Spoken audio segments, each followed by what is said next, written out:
ಇದು ನಾಟಿ ಕೋಳಿ ಬಿರಿಯಾನಿ. ಯಾರಿಗ್ ತಾನೇ ಇಷ್ಟ ಆಗಲ್ಲ ಹೇಳಿ? ಇದು ನಮ್ಮ ಮನೇಲಿ ತುಂಬಾ ಕಮ್ಮಿ ಟೈಮಲ್ಲಿ ತುಂಬಾ ಟೇಸ್ಟಿಯಾಗಿ, ಈಸಿಯಾಗಿ ಮಾಡ್ಕೋಬೋದು.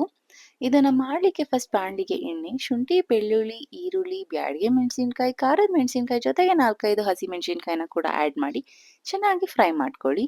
ನಂತರ ಈ ಎಲ್ಲ ಸ್ಪೈಸಸ್‌ನ ಕೂಡ ಆಡ್ ಮಾಡ್ಕೊಂಡು, ನಂತರ ಸ್ವಲ್ಪ ಟೊಮ್ಯಾಟೊ ಹಾಕಿ ಚೆನ್ನಾಗಿ ಫ್ರೈ ಆದ್ಮೇಲೆ ಮಿಕ್ಸಿ ಜಾರಲ್ಲಿ ಹಾಕೊಂಡು ಅದಕ್ಕೆ ಸ್ವಲ್ಪ ಕೊತ್ತಂಬರಿ, ಪುದೀನ ಹಾಕಿ ಗ್ರೈಂಡ್ ಮಾಡ್ಕೊಳ್ಳಿ. ನಂತರ ಬಿರಿಯಾನಿ ಮಾಡೋ ಪಾತ್ರೆಗೆ ಎಣ್ಣೆ, ಈ ಎಲ್ಲ ಸ್ಪೈಸಸ್, ಈರುಳ್ಳಿ, ಟೊಮೆಟೊ ಹಾಕಿ ನಂತರ ನಾಟಿ ಕೋಳಿ ಕೂಡ ಆಡ್ ಮಾಡಿ ಸ್ವಲ್ಪ ಉಪ್ಪು ಹಾಕೊಂಡು ಚೆನ್ನಾಗಿ ಫ್ರೈ ಮಾಡ್ಕೊಂಡಿದ ನಂತರ ರುಬ್ಬಿದ ಮಸಾಲೆನ ಆಡ್ ಮಾಡಿಕೊಂಡು ನೀಟಾಗಿ ಫ್ರೈ ಮಾಡ್ಕೊಳ್ಳಿ.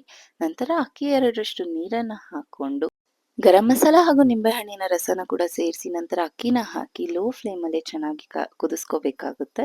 ಲಾಸ್ಟಲ್ಲಿ ಇದಕ್ಕೆ ಸ್ವಲ್ಪ ಕಾಯಿ ಹಾಲು ಹಾಗೂ ಕೊತ್ತಂಬರಿ ಪುದೀನ ಹಾಕಿ ಲೋ ಫ್ಲೇಮಲ್ಲೇ ಚೆನ್ನಾಗಿ ಬೇಯಿಸ್ಕೊಂಡ್ರೆ ಮನೇಲೆ ತುಂಬಾನೇ ಸಿಂಪಲ್ ಆಗಿ ಮಾಡುವಂತ ನಾಟಿ ಕೋಳಿ ಬಿರಿಯಾನಿ ರೆಡಿ ಆಗುತ್ತೆ. ಚಿಕನ್ ತಪ್ಲೆಲೆ ಹಾಗೆ ಬೇಯುತ್ತೋ ಇಲ್ವೋ ಅಂತ ಡೌಟ್ ಇದ್ರೆ ಒಂದು ವಿಶಿಲ್ ಕೂಗಿಸ್ಕೊಂಡು ಕೂಡ ಆಡ್ ಮಾಡ್ಕೋಬಹುದು.